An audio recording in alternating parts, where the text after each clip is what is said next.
if you'd like some more information. 1332 is our telephone number. 2 Murray, 16 and a half to 5. Now, I'm a big fan of cycling, and you just look at them as target practice. As you may have been hearing in our news today, the City of Sydney Council is planning to limit speed limits to 40 k's an hour in 3 suburbs. It's a trial. But it says, the council saying, it would make roads safer for cyclists and pedestrians. They are citing crash experts who say the frequency and severity of cycling accidents could be reduced quite significantly. Now, the NRMA says that reducing speed limits on suburban streets could worsen congestion. But the question is, if they roll it out to 3 suburbs and it works, why not roll it out even further? But I'm not sure too many people would want lots of Sydney roads being limited to 40 k's an hour. All the leadfoots who I have to share the road with in the morning, the idiots. It's only because you're slow. The idiots who want to speed along and whiz through school zones and stuff. What did you... No, I won't even go there. It was so profoundly silly, I don't want to go there. What I said what to you? What you said before. I said to you that I do not drive as safely as I normally do in a 40 k zone limit because I'm too busy looking at the speedo. Okay, it's a good thing, though, at 40 k's you can stop a hell of a lot more quickly than you can at 60. So even if you are stupidly going around looking at the speedo, I can't see the billy lids, you're looking at the speedo, whoops, whoops, whoops, bang, bang, crash, you can still stop a lot more quickly. We'll put it back up to 60 and then I won't take my eyes off the road and I'll be able to stop when I need to stop. Right. I think more Sydney roads should be 40 k's an hour, and I think the roads are there to share with cyclists and pedestrians. The roads are there to share. Yes, they are. Oh, roll it out. Now, we thought we'd talk to our resident cyclist and cycling enthusiast too, Nathan Besh, who's a regular cycling commuter. G'day, Nathan. G'day, Murrays. How you going? Very well. Thanks for joining us again. How you been, all right? Yeah, very well. Thank you. Very well. It's good to be back. Has Murray missed you? Every time he's got a big target on your back and the back of other cyclists. I have not at all. He leaves his house, don't worry. You know where he lives. Yeah, good on you. What about this plan? 40 k's an hour, 3 suburbs. If it works, maybe roll it out a bit further. There's actually currently across 7 areas in Sydney already, and there's actually a 30 k an hour limit in Druitt Street. I didn't know that. 30 k's in Druitt. Yeah, and the Rocks, Millers Point, Ultimo, Surrey Hill, East Sydney, Ultimo, Woolloomooloo, they're all 40 k in areas.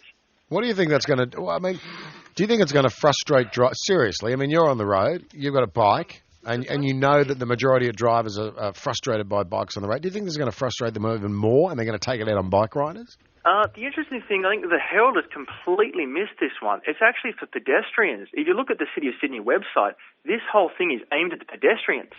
So it really is the cycling issue is just a side issue. They've actually missed this one. And looking at, I had a quick squiz at some pedestrian figures, the amount of deaths on the road and the causes of them. You can see the City of Sydney is actually, the plan really does address the issues as to why they are dying on the roads. I wasn't aware, you mentioned the Rocks and, parts of Woolloomooloo and so on. I wasn't aware that speed limit was down to that level. I mean, how's it working as far as you're concerned? Is it working well?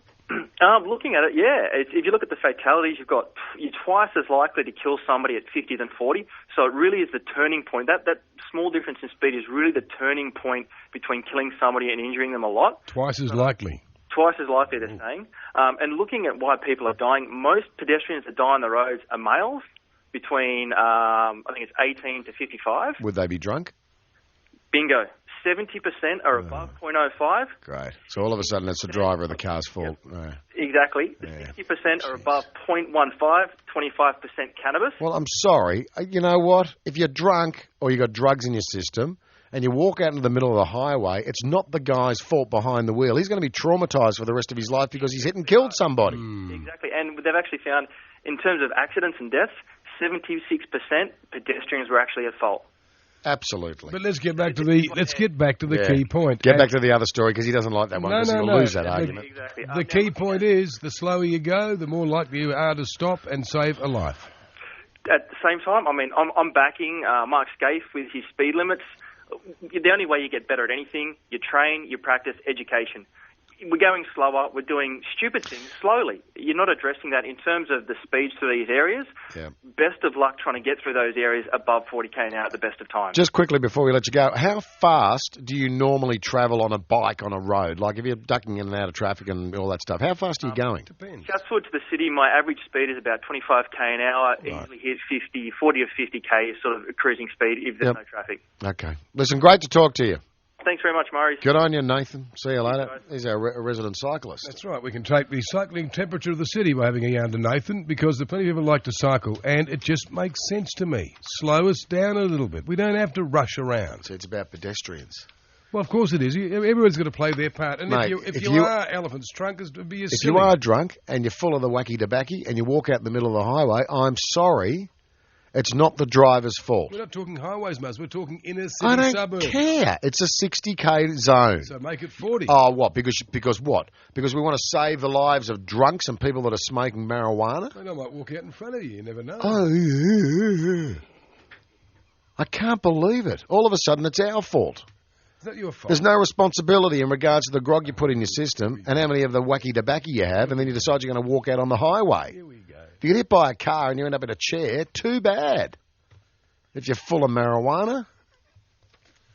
Gordon's joined us. No, he hasn't. Why not? This bloke has. And now on to you, the 9